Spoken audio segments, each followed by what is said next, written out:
la voix de sa parole. Je vais vous inviter à faire une lecture avec moi dans le livre, si j'arrive à l'ouvrir, dans le livre d'Ézéchiel. Ézéchiel, chapitre 37.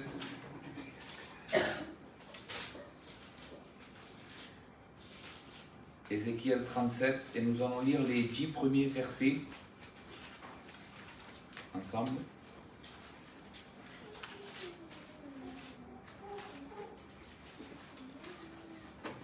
Donc Ézéchiel 37, verset 1.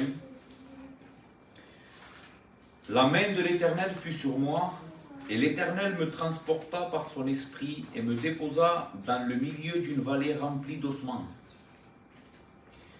Il me fit passer auprès d'eux, tout autour, et voici, ils étaient fort nombreux à la surface de la vallée, et ils étaient complètement secs. Il me dit, fils de l'homme, ces eaux pourront-ils revivre? Je répondis, Seigneur éternel, tu le sais. Il me dit, prophétise sur ces eaux et dis-leur, ossements desséchés, écoutez la parole de l'Éternel. Ainsi parle le Seigneur, l'Éternel à ces eaux. Voici, je vais faire entrer en vous un esprit et vous vivrez. Je vous donnerai des nerfs, je ferai croître sur vous de la chair et je vous couvrirai de peau. Je mettrai en vous un esprit et vous vivrez. Et vous saurez que je suis l'Éternel. Je prophétisais selon l'ordre que j'avais reçu, et comme je prophétisais, il y eut un bruit, et voici, il se fit un mouvement, et les eaux se rapprochèrent les uns des autres. Amen. Je regardais, et voici, il leur vint des nerfs, la chair crue, et la peau les couvrit par-dessus. Mais il n'y avait point en eux d'esprit. Il me dit, prophétise, et parle à l'esprit. Prophétise, fils de l'homme, et dis à l'esprit, ainsi parle le Seigneur, l'Éternel, esprit, viens des 4 vents et souffle sur ces morts et qu'ils revivent. Je prophétisais selon l'ordre que j'avais reçu, et l'esprit entra en eux, et ils reprirent vie, et ils se tinrent sur leurs pieds. C'était une armée nombreuse, très nombreuse. Amen. Nous prions ensemble, notre Dieu. Notre Père, notre Dieu, Seigneur, nous venons à toi ce soir pour entendre ta parole, Seigneur, comme nous l'avons chanté. Seigneur, parle-nous. Esprit de Dieu, viens des 4 vents et souffle, Seigneur, sur nos vies. Seigneur, que ceux qui n'ont pas la vie puissent revenir à la vie. Et que ceux qui sont, Seigneur, abattus, peut-être désespérés, et, Seigneur, manquant de force, puissent être fortifiés par ta parole, Seigneur, ce soir. Père, nous te le demandons au nom de Jésus, ce nom qui est au-dessus de tout nom, ce nom qui est glorieux et puissant. Seigneur, c'est en vertu de lui que nous nous présentons devant toi ce soir. Au nom de Jésus, Amen. Amen. Frères et sœurs et amis ici présents, je voudrais ce soir répondre à une question importante. Quel est le salut que l'Évangile nous apporte? Comment est-ce que la parole de Dieu parle de ce salut? De quoi avons-nous réellement besoin? Eh bien, dans ce texte que nous sommes en train d'étudier ce soir, la Bible nous donne quelque chose, une image très forte de ce que Dieu fait dans une vie, dans le cœur d'une personne, et surtout, quelle est la condition que la personne a quand le Seigneur vient la sauver. Quelle est sa condition? La Bible emploie plusieurs paroles pour parler de la même œuvre. Régénération, comme le frère a parlé en priant, je crois, et comme nous l'avons lu, nouvelle naissance, circoncision du cœur, être ressuscité d'entre les morts spirituellement. Tous ces termes que la Bible emploie sont des synonymes pour parler de la même chose. L'œuvre du salut dans le cœur humain. Comment est-ce que Dieu sauve une personne? Et donc, ce que je voudrais répondre ce soir, c'est plusieurs questions. Premièrement, comment donc est-ce que Dieu nous trouve? Est-ce que nous travaillons avec Dieu dans cette œuvre? Est-ce que l'œuvre de la régénération est une œuvre qui est en collaboration avec l'homme? Est-ce que l'homme travaille avec Dieu dans cette œuvre? Ou est-ce que c'est une œuvre complètement que Dieu fait souverainement dans le cœur de l'homme, sans l'intervention de l'homme, sans la collaboration de l'homme, sans l'aide de l'homme. Comment est-ce que Dieu opère ce miracle et quels sont les moyens par lesquels Dieu opère ce miracle dans le cœur humain? Eh bien, mes chers frères et sœurs et chers amis ici présents, à travers de ce texte dans le livre d'Ézéchiel, j'espère pouvoir répondre à toutes ces questions. Premièrement, je voudrais mettre ce texte un peu dans son contexte. Pourquoi? À quel moment ce passage intervient dans l'histoire du peuple de Dieu? Donc, Ézéchiel, ce nom de ce prophète veut dire « Dieu me rend fort » ou « Dieu est ma force ». C'est ce que veut dire son nom.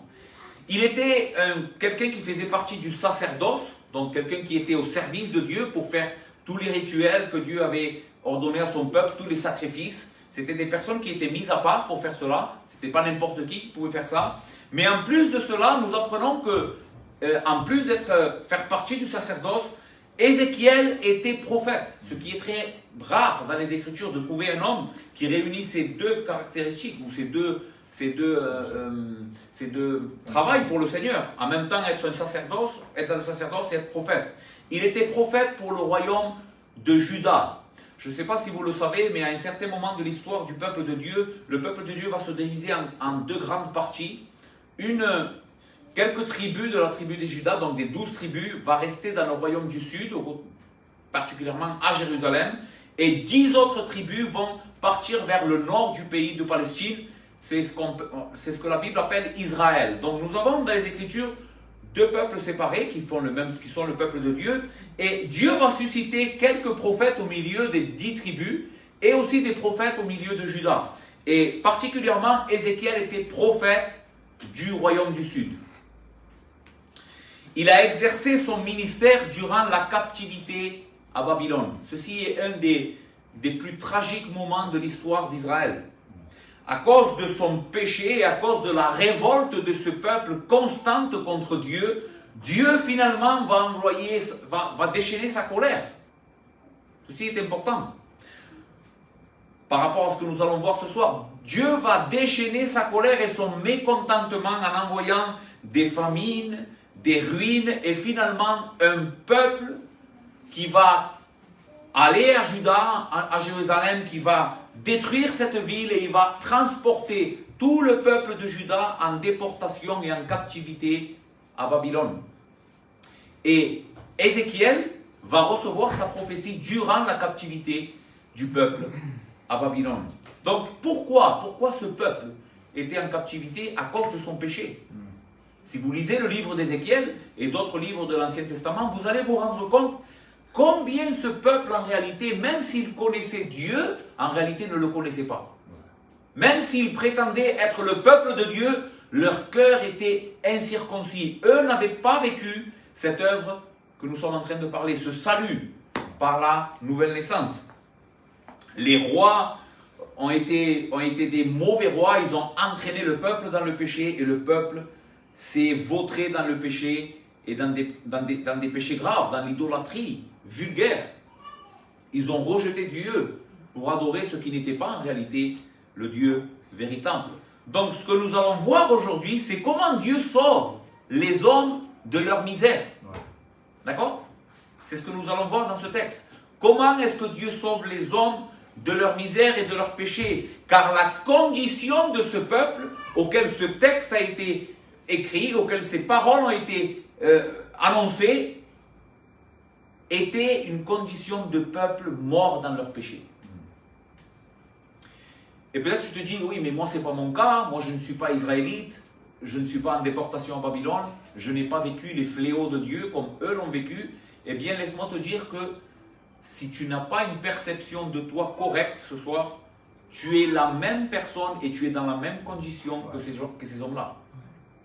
Écoute ce que disent les Écritures au sujet de toutes les personnes. Tout le monde. Romains 3, 23, car tous ont péché et sont privés de la gloire de Dieu. Ça c'est pour toi et moi. Tous ont péché et sont privés de la gloire de Dieu. En d'autres mots, exclus de la présence de Dieu, exclus de la bonté de Dieu, exclus de tout ce que Dieu est pour la félicité et le bonheur des hommes.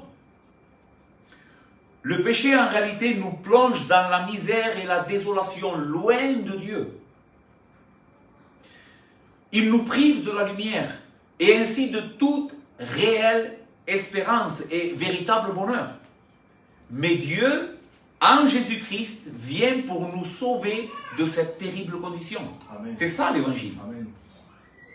L'évangile ne fait pas référence à la bonté que les hommes peuvent avoir pour se sauver eux-mêmes. L'évangile ne te dit pas, écoute, tu dois essayer d'être une bonne personne et Dieu t'amènera au paradis. Essaye d'être la meilleure personne possible pour que Dieu te sauve. Non, ça c'est un faux évangile. Ce que l'évangile t'enseigne, c'est que tu es une personne, nous sommes des personnes privées de la gloire de Dieu, pécheurs, désespérés. Mais Dieu a fait quelque chose dans la personne de son Fils pour nous racheter, pour nous sauver de cette terrible condition. Donc ce texte nous parle d'Israël, oui, parce qu'il a été écrit et inspiré pour ce peuple, mais en réalité il nous parle à toi et moi ce soir aussi. Il nous parle de notre condition et de comment Dieu nous sauve. Amen. Donc voyons la première chose importante dans notre texte, notre condition ou comment Dieu nous voit. Et ceci est important, je voudrais que tu retiennes ça. Comment est-ce que Dieu te voit? Pas comment est-ce que toi tu te vois. Parce que malheureusement, mes frères et sœurs et amis, souvent on n'a pas une bonne perspective de qui nous sommes. La majorité des personnes dans ce monde ne savent pas réellement qui ils sont. Ils ont une perspective d'eux-mêmes qui est erronée. Ils pensent que leur malheur ou leur état de désespoir est dû à quelque chose d'extérieur. Ce n'est pas moi, c'est les autres. Mais ce que la Bible nous enseigne, c'est tout le contraire. C'est que notre malheur et notre désespoir, l'état dans lequel nous nous trouvons, n'est pas dû à quelque chose extérieur à nous, mais plutôt à quelque chose qui est en nous. C'est nous le problème. Et c'est ce que ce texte est en train de nous enseigner. Il faut savoir qu'à cause du péché, l'homme n'arrive pas à avoir une perspective correcte de la réalité. Il a tendance à minimiser les choses. Oui, je suis pécheur. Oui, peut-être je suis quelqu'un d'un peu mauvais. Mais en comparaison avec les autres qui m'entourent, je ne suis pas aussi mauvais que ça. J'essaye quand même de faire quelque chose de bien. Mais je voudrais que tu voies dans ce texte comment est-ce que Dieu voit les hommes. Parce que c'est cela qui compte. Amen. Écoute bien, et je voudrais que ces paroles se marquent dans ton esprit. Ce n'est pas ce que toi tu dis qui compte. C'est ce que Dieu dit que tu es qui compte au final.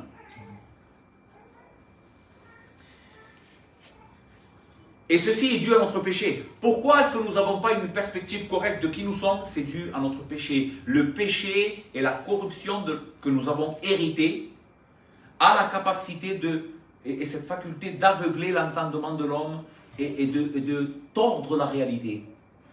Mais béni soit notre Seigneur et Dieu Tout-Puissant, qui nous a révélé cette parole.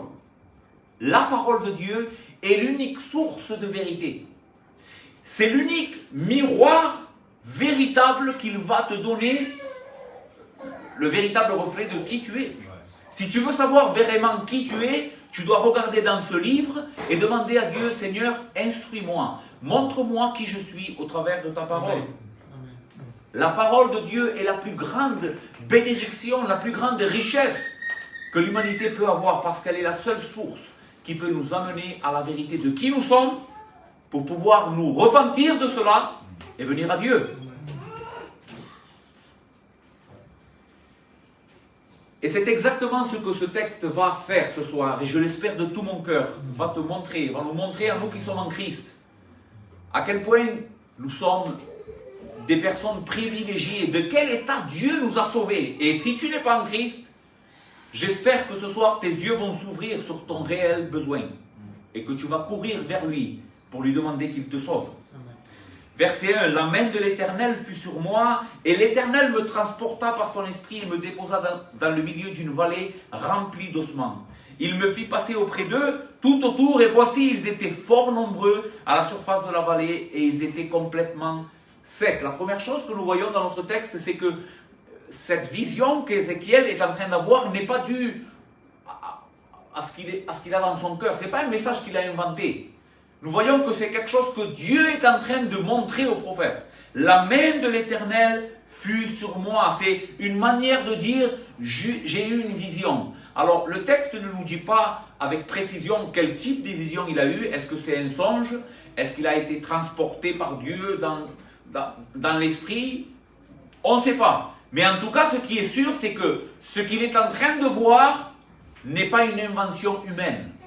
N'est pas le résultat de les pensées du cœur d'Ézéchiel. Non, c'est ce que Dieu veut lui montrer au sujet de son peuple. D'accord? Ça, c'est important.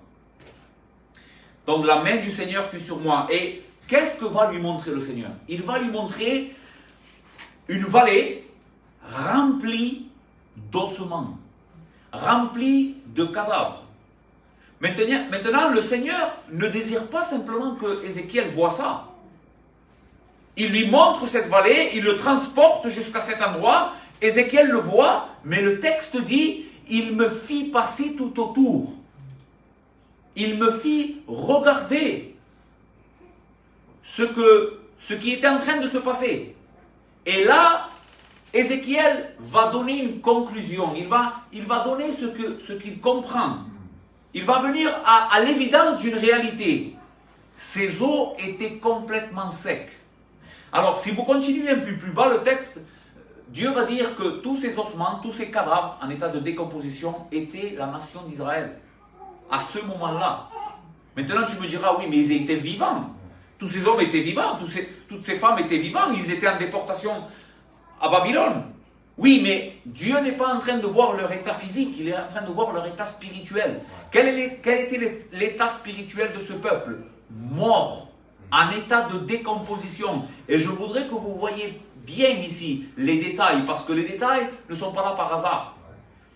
Ils étaient fort nombreux, c'est-à-dire que tous étaient morts. Ézéchiel va voir des cadavres, mais ce n'est plus des cadavres qui ont de la chair, qui ont des muscles. Non, c'est des cadavres qu'il y a longtemps que la mort les a pris. Il n'y a plus rien, il n'y a plus de chair, il n'y a plus de muscles, il n'y a plus de cœur, il n'y a plus d'organes. La seule chose qui reste, c'est la carcasse de ces personnes. Et le texte nous dit en plus que même les os de ces personnes-là, pour nous faire voir à quel point l'état de décomposition était avancé, Ézéchiel nous dit ils étaient très secs. Ce qui indique que Ézéchiel avait compris que ces personnes, il n'y avait plus une étincelle de vie en eux. Plus de vie. Maintenant, de quoi nous sommes en train de parler? Nous ne sommes pas en train de parler de la vie physique, je suis en train de dire, puisque ce peuple était physiquement vivant encore. Nous sommes en train de parler de la mort spirituelle, mais qu'est-ce que c'est la mort spirituelle? Qu'est-ce que c'est? Nous avons un texte dans les Écritures, c'est un texte que l'apôtre Paul va écrire, qui nous montre un peu mieux, avec un peu plus de détails, qu'est-ce que c'est la mort spirituelle. Il y a d'autres textes, mais ce soir je vais choisir celui-là, pour nous montrer quelque chose au sujet de la mort spirituelle. Éphésiens 2, versets 1 à 2, Paul dira, vous étiez morts, vous voyez ici c'est le même terme, la même condition, vous étiez morts par vos offenses et par vos péchés, dans lesquels vous marchiez autrefois, selon le train de ce monde, selon le prince de la puissance de l'air, de l'esprit qui agit maintenant dans les fils de la rébellion. Paul nous montre ici que l'état de ce peuple, de ces personnes, de ces hommes et de ces femmes, que Ézéchiel est en train de voir, est un état en réalité de désolation complète. À cause de leur péché, à cause de notre péché, nous avons dit, nous sommes séparés de Dieu. Et ceci n'est pas dû, la Bible ne remet jamais la culpabilité sur les épaules d'un autre. La Bible ne dit pas, nous sommes morts par nos péchés à cause des autres. Non, nous, toi et moi, nous sommes pécheurs. Et à cause de ce péché, nous sommes morts. Maintenant, comment est-ce que Paul décrit la mort spirituelle ici? Nous marchons selon la vanité de notre cœur, dans lesquels vous marchiez autrefois selon le train de ce monde, selon le prince de la puissance de l'air. Ici, le prince de la puissance de l'air, c'est rien de moins que Satan. Et ce que le texte est en train de nous dire, c'est que la mort spirituelle veut dire que quand nous sommes morts spirituels, nous marchons, nous vivons, nous faisons les choses conformément au prince de la puissance de l'air. C'est comme si nous collaborions avec Satan pour vivre dans le péché. C'est ça la mort spirituelle. Peut-être que tu te dis, waouh, mais moi je ne fais pas ça. Eh bien oui, la Bible dit que si tu es pécheur et séparé de Dieu, tu fais cela. Et c'est pour ça que tu trouves, dans le texte nous voyons, le prince de la puissance de l'air, de l'esprit qui agit maintenant dans les fils de la rébellion. C'est pour ça que tu trouves dans ton cœur de la rébellion. C'est pour ça que les commandements saints et bons de Dieu sont pour toi un poids. Quand tu vois que Dieu te dit, tu aimeras le Seigneur ton Dieu de toute ton âme, de toute ta pensée, de tout ton cœur et ton prochain comme toi-même, tu te dis, ouais, mais c'est dur à observer ça. On se dit, nous, moi aussi, comme toi, je suis un pécheur pareil que toi, sauvé par grâce. Mais les commandements de Dieu sont lourds pour nous, tu sais pourquoi? Parce qu'il y a une hostilité de cœur.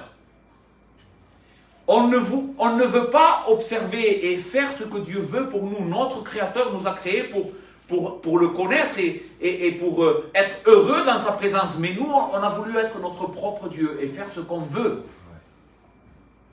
Voici ce qu'est la mort spirituelle. Voici l'état des personnes dans lesquelles Ézéchiel voit. Donc, frères et sœurs, amis, nous avons vu quelle est la condition de l'être humain. Il n'a pas besoin seulement d'être amélioré. C'est ce que ce texte est en train de nous enseigner. La fausse religion enseigne aux hommes qu'ils doivent s'améliorer. Essaye d'être un peu mieux. La Bible te dit que tu ne dois pas t'améliorer, tu dois être recréé. Amen. Tu dois être une nouvelle création. Tu dois être régénéré par l'esprit. Tu dois naître de nouveau, être une nouvelle personne. C'est ça ton besoin. Et ça, on ne peut pas le produire, toi. Toi et moi, on ne peut pas le faire. Toi et moi, on peut améliorer notre caractère, mais être une nouvelle personne, changer complètement, du jour au lendemain, il n'y a aucun homme qui soit capable, comme ces ossements-là, et nous allons le voir, qui soit capable de se donner la vie à lui-même. Personne. C'est ce qui nous conduit à notre deuxième point, la puissance de l'Esprit de Dieu pour donner la vie. Verset 3, il me dit, fils de l'homme, ces eaux pourront-ils revivre? Je répondis, Seigneur éternel, tu le sais.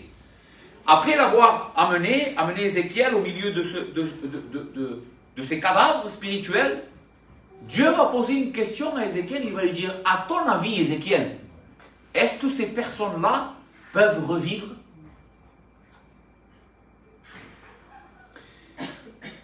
Et ici, il faut reconnaître l'honnêteté d'Ézéchiel. Ézéchiel est tellement convaincu par cette vision qu'il est en train d'avoir et la condition humaine de ce peuple qu'il répond avec beaucoup d'honnêteté. Et c'est ce qu'il nous faut faire nous aussi. Ézéchiel donc, est tellement convaincu de la condition désespérée dans laquelle se trouve le peuple que sa réponse nous fait voir non seulement qu'il était complètement conscient que lui-même ne pouvait rien faire pour les sortir de cette condition. Ézéchiel, au travers de sa réponse, va dire, Seigneur, moi je ne peux pas. Est-ce qu'ils peuvent vivre? Je ne peux rien faire pour les faire vivre. Mais en plus de cela, Ézéchiel sait que ce peuple ne peut rien faire pour se donner la vie à lui-même. Un mort ne peut pas se ressusciter tout seul. Encore moins un mort en état de décomposition avancée. Mais cette condition de mort avancée est tellement déplorable qu'il en vient même, écoutez bien, à douter que Dieu puisse le faire.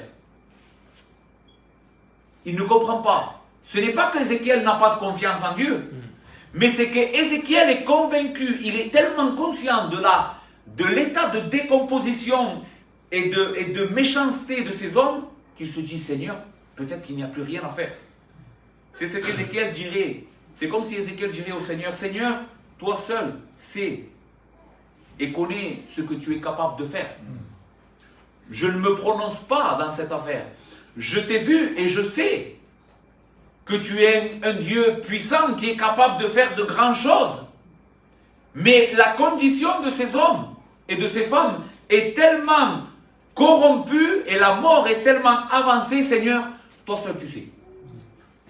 Ni moi, ni personne ne peut se prononcer. Toi seul sais ce que tu peux faire.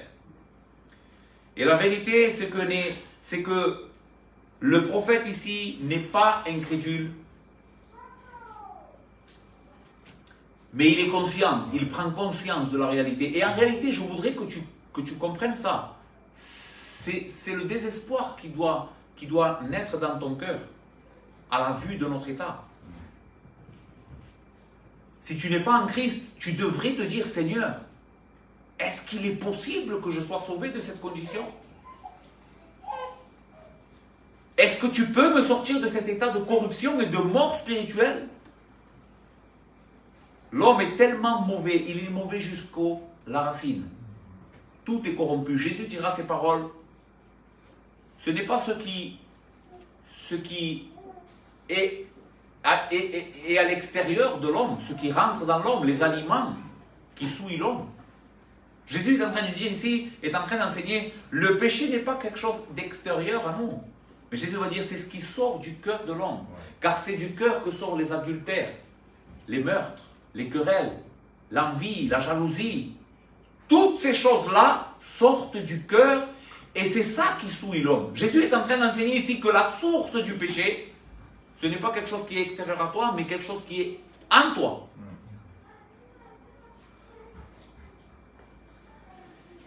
Mais j'ai une bonne nouvelle.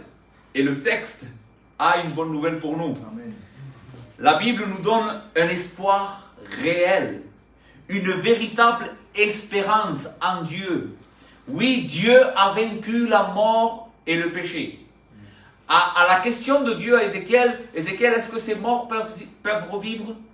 Ézéchiel a dit, Seigneur, je ne sais pas, toi tu le sais. Eh bien, Dieu nous répond ce soir, il nous dit, oui, moi je peux. Amen. Moi je peux le faire. Amen.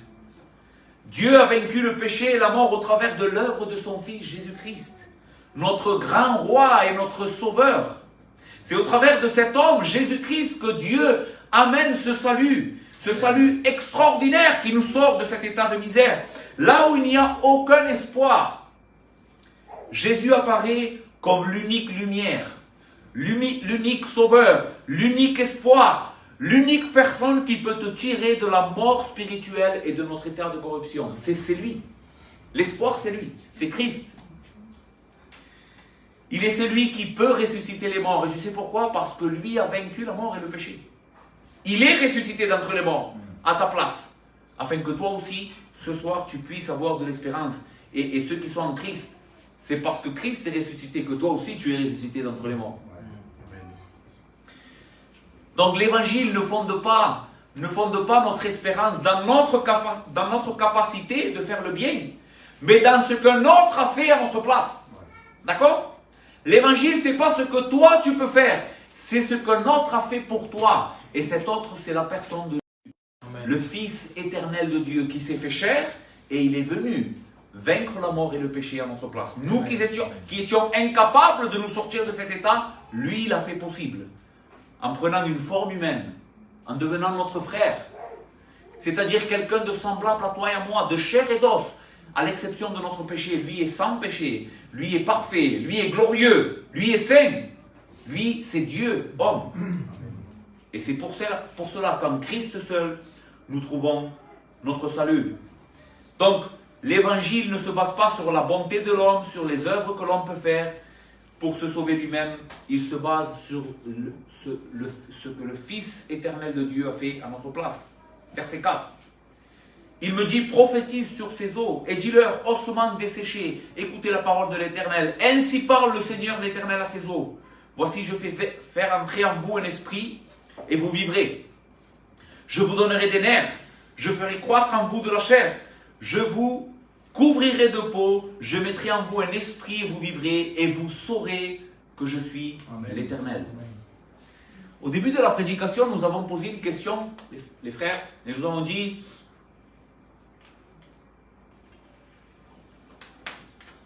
est-ce que dans l'œuvre du salut et dans la régénération, la nouvelle naissance, ou quand Dieu nous sort de cet état de mort spirituelle, est-ce qu'il y a une collaboration entre Dieu et l'homme? Eh bien, ce texte répond avec un non catégorique. Non. Non, Dieu n'a pas besoin de nous et de notre aide, même d'un peu de notre aide, pour nous sortir de là. Il le fait pour sa gloire. Amen. Et il le fait parce qu'il nous aime. Mais c'est lui tout seul qui le fait. Dieu ne veut pas que l'homme puisse se glorifier de cette œuvre. Il n'y a pas de place dans l'évangile de Jésus-Christ pour la gloire de l'homme. Oui, il y a de la place pour que nous puissions nous réjouir de ce salut. Oui, tu peux te réjouir et exalter Dieu et être heureux de ce que Dieu a fait. Et c'est ce que nous allons faire dans l'éternité. Dans l'éternité, nous allons nous réjouir et nous glorifier de l'évangile. On va dire, Seigneur, merci pour cet évangile. Mais te glorifier toi, il n'y a pas de place pour toi. Pas de place ici pour la renommée de l'homme. Oui, je suis sauvé parce que Dieu m'a sorti de mon état de misère, mais c'est parce que moi je suis quand même un peu gentil quand même. En comparaison de mon voisin, de ma voisine, de mon collègue de travail, quand je me compare à ces hommes-là ou à cette femme, ah oui, je suis mieux que elle. Et c'est pour cette raison que Dieu m'a sauvé. C'est vrai que c'est lui qui m'a sauvé, mais c'est parce que je suis un peu bien quand même. Eh bien, c'est pas ce que l'évangile enseigne. L'évangile enseigne que ce n'est pas à cause de toi. Et que toi, tu n'as pas aidé Dieu à te sauver. Au contraire, tu résistais à Dieu. Tu ne voulais pas que Dieu te sauve. Et cependant, Dieu a vaincu ton incrédulité et ta rébellion et il t'a sauvé. Amen. Comment nous le voyons dans notre texte, cette réalité? Comment est-ce que nous le voyons? Regardez comment, je voudrais que vous fassiez attention aux termes que le Seigneur emploie dans ce texte. Je vais faire entrer en vous un esprit et vous vivrez. Je vous donnerai des nerfs, je ferai croître en vous de la chair, je vous couvrirai de peau, je mettrai en vous un esprit et vous vivrez et vous saurez que je suis l'Éternel. Est-ce que vous voyez nous ici dans le texte une seule fois? Non. À aucun moment, le texte ne dit qu'il y a eu une collaboration avec l'homme. C'est Dieu qui le fait.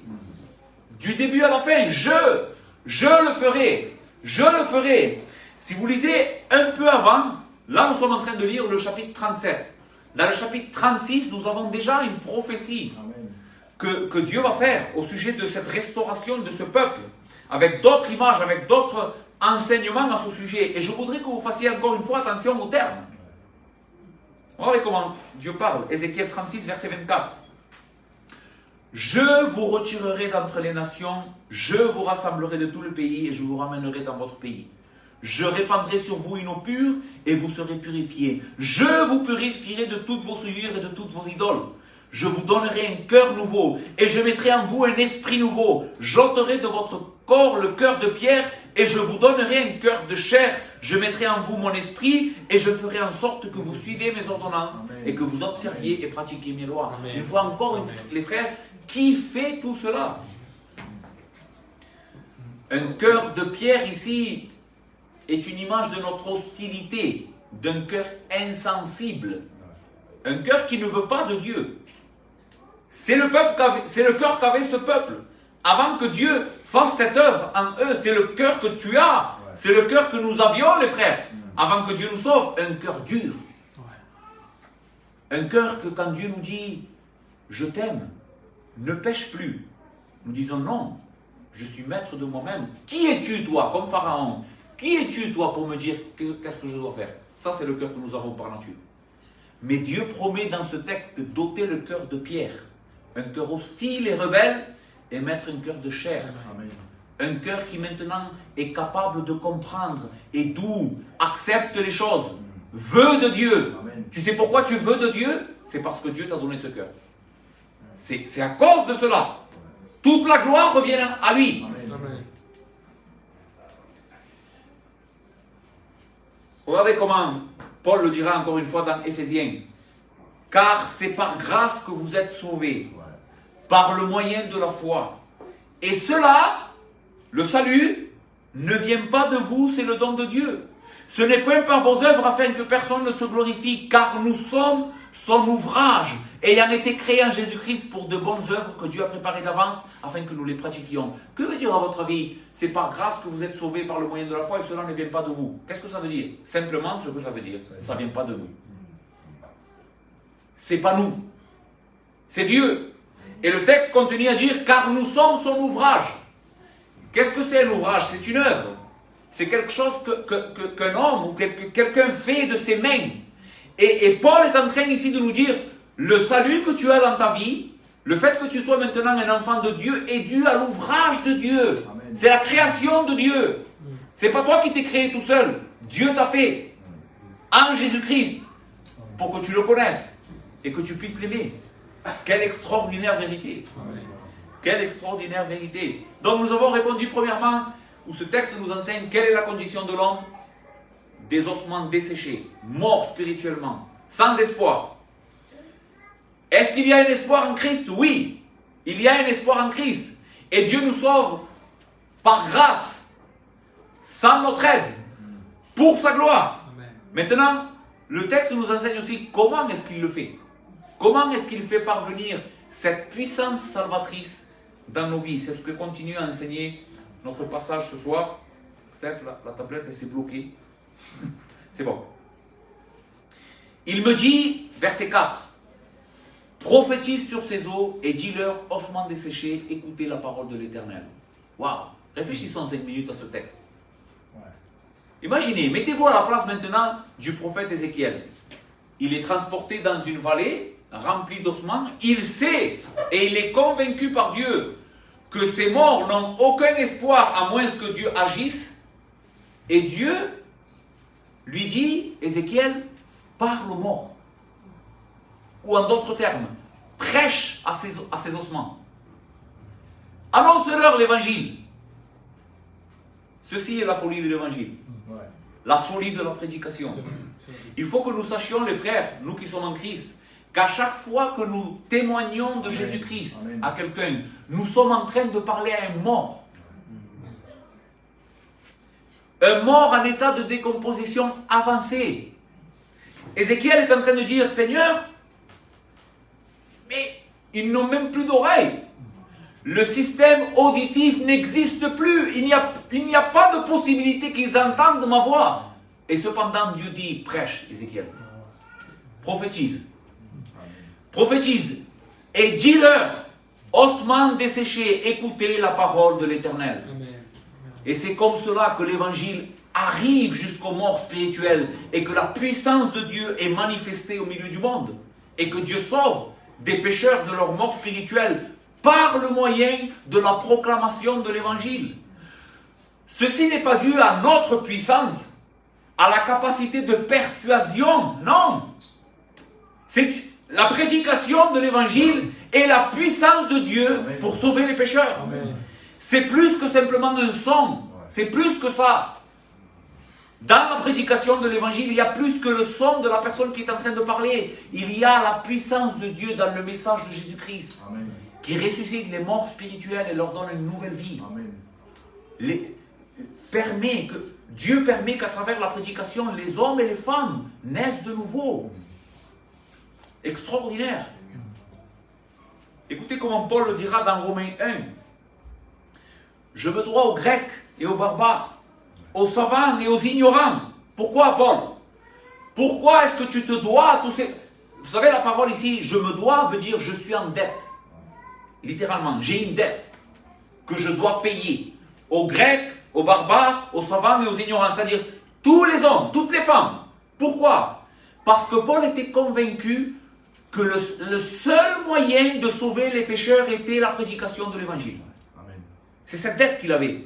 Étant conscient que le monde était mort dans son péché, Paul dit, regarde l'humanité perdue, il dit, j'ai une dette envers ces hommes et ces femmes. Je dois leur annoncer l'évangile. Parce que la prédication de l'évangile, verset 15, ainsi j'ai un vif désir de vous annoncer aussi l'évangile à vous qui êtes à Rome, car je n'ai point honte de l'évangile, c'est la puissance de Dieu pour le salut de quiconque croit, du juif premièrement et du grec. C'est le dunamis de Dieu. Paul est en train de dire, je sais que l'évangile, quand il parvient à un cœur mort, desséché, est capable de donner la vie. Ce ne sont pas seulement mes paroles, mais c'est que Dieu agit dans les cœurs au travers de l'évangile. Et c'est de cette manière, les frères, que nous voyons comment cet évangile glorieux qui donne la vie à des morts spirituels parvient jusqu'aux hommes. Verset 7. Je prophétisais selon l'ordre que j'avais reçu, et comme je prophétisais, j'obéissais à Dieu par la des morts. Eh bien, Seigneur, si tu le dis, je vais le faire. Comme je prophétisais, il y eut un bruit. Amen. Et voici, il se fit un mouvement, et les os s'approchèrent les uns des autres. Je regardais, et voici, il leur vint des nerfs. La chair crue et la peau les couvrit par-dessus, mais il n'y avait point en eux d'esprit. Quand le prophète obéit, il voit quelque chose d'improbable. Un bruit. Un mouvement va commencer à se faire. Les os vont commencer à se rapprocher un de l'autre. Et quelque chose d'inimaginable est en train de se produire. Les hommes sont en train d'être recréés. Les nerfs vont commencer à pousser. Il va y avoir de la peau, des muscles, les organes. Et pour la simple raison qu'il a prophétisé selon l'ordre de l'Éternel. Qu'il a parlé à des morts pour qu'ils reviennent à la vie. Les frères, voici ce qui se passe. À chaque fois que nous prêchons l'évangile de Jésus-Christ, ancré dans la foi. Je veux t'encourager, je veux vous encourager ce soir à parler à vos voisins, parler à vos amis, parler aux personnes qui sont mortes dans leur péché. Ne te dis jamais, cette personne-là, c'est impossible qu'elle va se repentir et croire en Jésus. C'est impossible. Elle rejette toujours l'évangile. Oui, c'est possible. Regarde le texte. Je parle, et comme je prophétisais, il y eut un bruit. À ce moment-là, quand tu vas commencer à partager l'évangile dans la foi, en sachant que tu ne peux rien, toi, pour eux, mais en mettant ta confiance que ce que Dieu t'a donné, c'est la vérité absolue, c'est le message de vie que l'humanité a besoin. Quand tu vas commencer à prêcher l'évangile dans la foi, tu vas voir qu'il va y avoir un bruit. Il va commencer à se faire un mouvement dans le cœur de ces personnes. Elles vont commencer à se demander, vraiment, est-ce qu'il n'y a rien après la mort?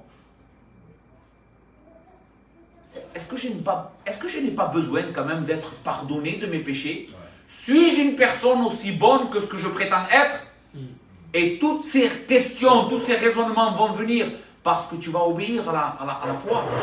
Et tu vas commencer, comme Ézéchiel, à parler de l'évangile.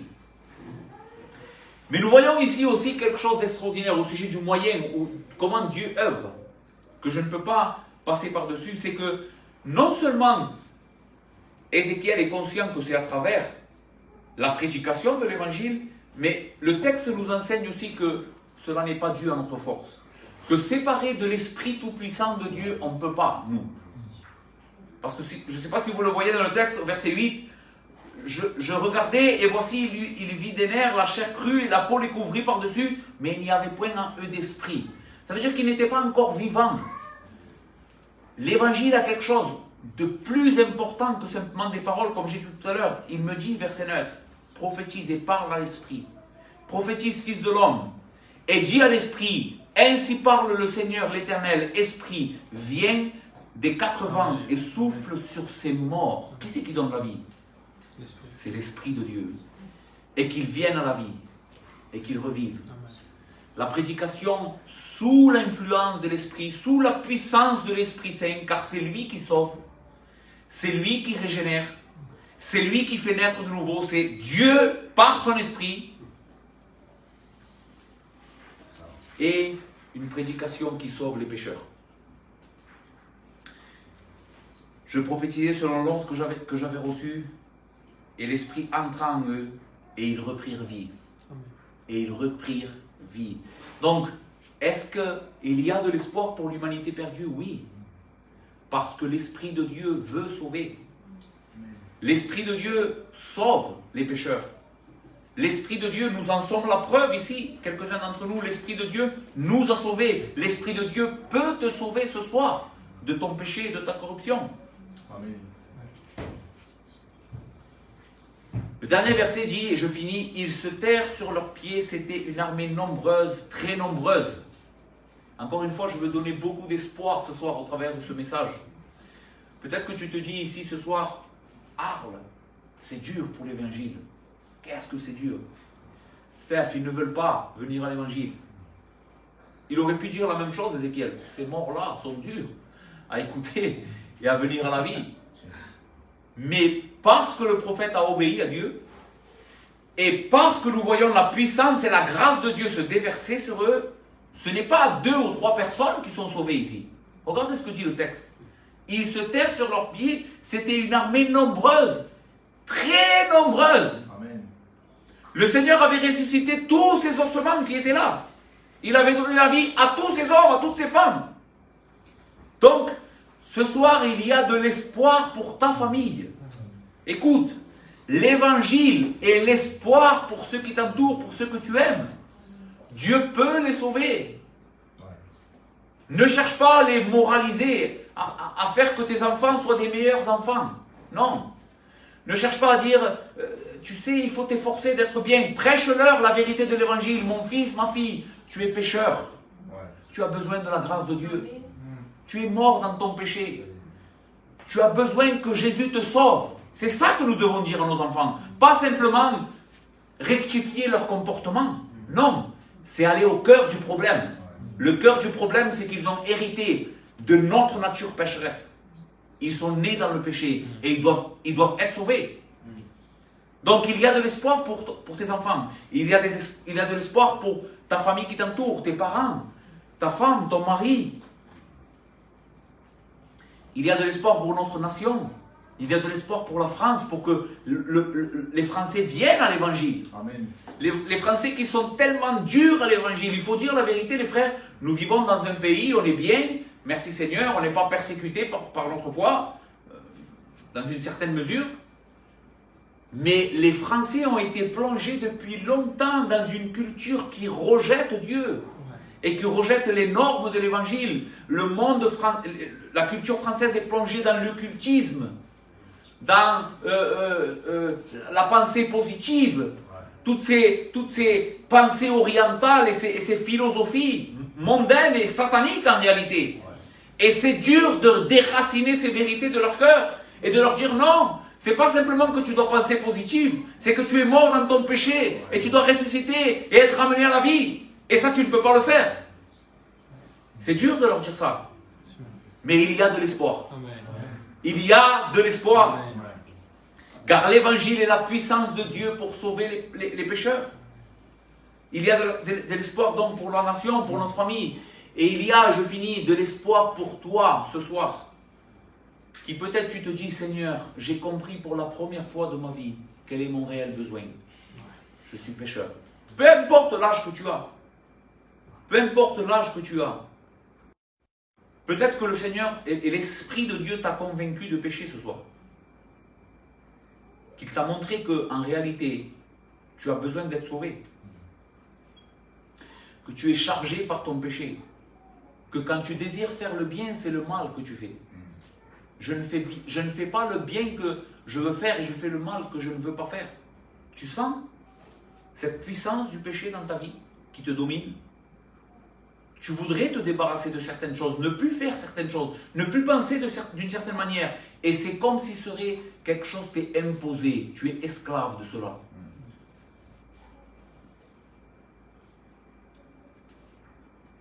Peut-être que tu es dans ce monde, donc sans espérance et sans Dieu. Mais Dieu, ce soir, est capable de te donner une vie abondante. Et je voudrais que vraiment l'Esprit de Dieu te fasse connaître ça. Il y a une vie abondante en Christ. Une vie libre de tout esclavage au péché. Une vie qui est une vie digne d'être vécue, remplie de bonheur. Oui, c'est vrai, les chrétiens, on ne vole pas et on passe aussi par des tribulations, mais la vie que Dieu a déposée dans notre cœur est une vie, quelque chose inexprimable. Je ne peux pas te le raconter. Il faut que tu le vives. Amen. Amen. Dieu peut pardonner tes péchés ce soir. Et tu peux obtenir la réconciliation avec Dieu par le moyen de Jésus-Christ. Il s'est donné pour les pécheurs à la croix, des pécheurs comme toi, des pécheurs comme moi. Jésus n'est pas venu sauver des bonnes personnes, Jésus est venu sauver des pécheurs. Il a donné sa vie pour les pécheurs. Il est mort sous le terrible châtiment que méritent tes péchés et les miens.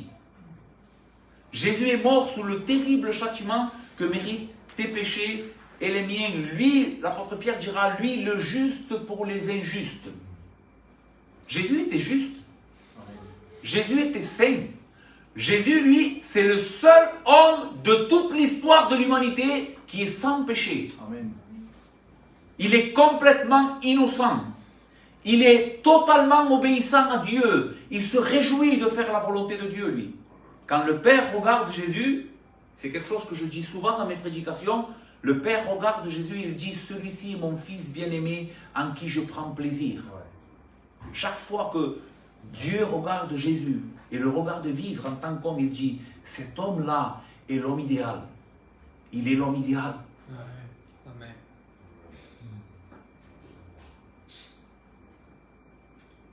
Et cependant, la Bible dit qu'il a été cloué sur une croix.